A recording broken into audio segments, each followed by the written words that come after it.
વધુ વિગતો સાથે સંવાદદાતા ગૌરવ જોડાયેલા છે। ગૌરવ, શું સ્થિતિ છે હાલ ત્યાં? એક તરફ ડીએનએ સેમ્પલ લેવામાં આવી રહ્યા છે, એક તરફ પરિવારજનોનો સંપર્ક કરવામાં આવી રહ્યો છે, સાથે પ્રધાનમંત્રી મોદી પણ સ્થિતિની સમીક્ષા કરી રહ્યા છે।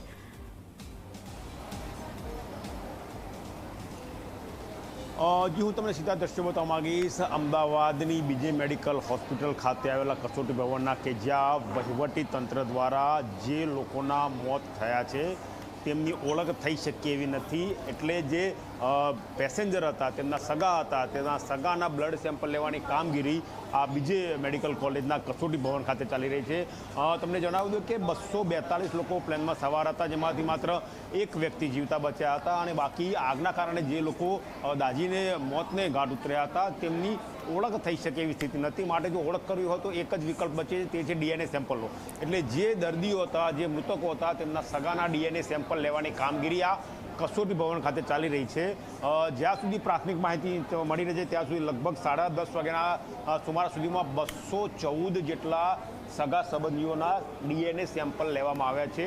જે સેમ્પલ એકઠા કરવામાં આવે છે તે તાત્કાલિક અસરથી જે 1200 બેડની હોસ્પિટલ છે ત્યાં જે લેબ છે આધુનિક, ત્યાં લેબમાં મોકલવામાં આવ્યો છે ને ત્યાં એ બ્લડના રિપોર્ટને આધારે ડીએનએ કરવામાં આવે છે। બીજી મહત્વની વાત કે અહીંયા જે સગા સંબંધીઓના ડીએનએ સેમ્પલ લેવામાં આવે છે તે જ સેમ્પલ જે તે ડેડ બોડી છે તે ડેડ બોડીના ડીએનએ સેમ્પલ સાથે મેચ કરવામાં આવશે। એટલે જે ડીએનએ જે બોડી સાથે જે સગા સંબંધીનો મેચ થશે એના આધારે ઓળખ થશે કે આ વ્યક્તિ હતા કે જેઓ મુસાફર તરીકે આ પ્લેનમાં બેઠેલા હતા અને તેમને પછી ડેડ બોડી સોંપવામાં આવશે।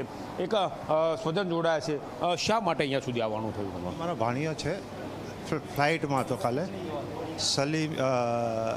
સાહિલ સલીમભાઈ પટેલ, તો એમનું પણ એવું છે કે ડેથ થઈ ગઈ છે, લગભગ કોઈ બચ્યું નથી।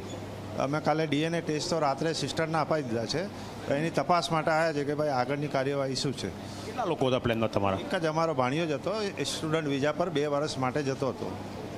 કાલે સવારે 10 વાગે તો અમારી જોડે હતો, એ આ જ ફ્લાઇટમાં હતો। કેવું છે પ્રશાસનનું? સડનલી મને એવું 1:15 વાગે મેસેજ આવ્યો કે ભાઈ આવું થયું છે પ્લેન। પ્રશાસનનો કોઓપરેશન સારો છે, એમણે કીધું કે ભાઈ તમને મેસેજ આવે પછી તરત આવી જજો। અત્યારે મેસેજ અમે ધીમે ધીમે ચાલુ કર્યા છે, પણ ડીએનએમાં થોડી વાર લાગે છે રિપોર્ટ આવતા। શું મેસેજ મળ્યો? અહીંયા બોલાવવા આવ્યા તમને ખરા? ના, બોલાવવા નથી, આ રાત્રે મેસેજ આવ્યો હતો કે ભાઈ તમારું ફોર્મ મળી ગયું છે, તમારું કોણ થાય? મેં કહું મારો ભાણિયો થાય છે। તો કે સારું, અમે અત્યારે તપાસ કરવા માટે ઘરેથી આવ્યા અહીંયા। તમે જોયું કે આ એમના સ્વજન, એમના ભાણિયા જે હતા તે ફ્લાઇટમાં હતા અને તેમનું મોત થયું હતું। એટલે એમના જે રિલેટિવ હતા, જે સીધું બ્લડ રિલેશન હોય, એટલે જો પિતા હોય તો તેમના દીકરાનું, તેમની દીકરીનું અથવા તો તેમના પિતાનું, એટલે એ બ્લડ રિલેશન હોય તો સીધી રીતે તેનું ડીએનએ ખૂબ સારી રીતે મેચ થઈ શકે, એ પ્રકારનું વિજ્ઞાન આમાં કહેતું હોય છે। તો તમે જોયું કે આ વ્યક્તિ હતા જેના ડીએનએના સેમ્પલ લેવા ચૂક્યા છે અને ધીરે ધીરે તંત્ર તરફથી એ માહિતી આગળ પહોંચાડવામાં આવી રહી છે કે ભાઈ તમારું ફોર્મ મળ્યું છે, ડીએનએ સેમ્પલની પ્રક્રિયા ચાલી રહી છે। એટલે જે લોકોના ડીએનએ થઈ જાય, જેના મેચ થતા હોય છે, તેને મેસેજ મોકલવાની, તેને સંદેશ મોકલવાની શરૂઆત તંત્ર તરફથી કરવામાં આવી છે।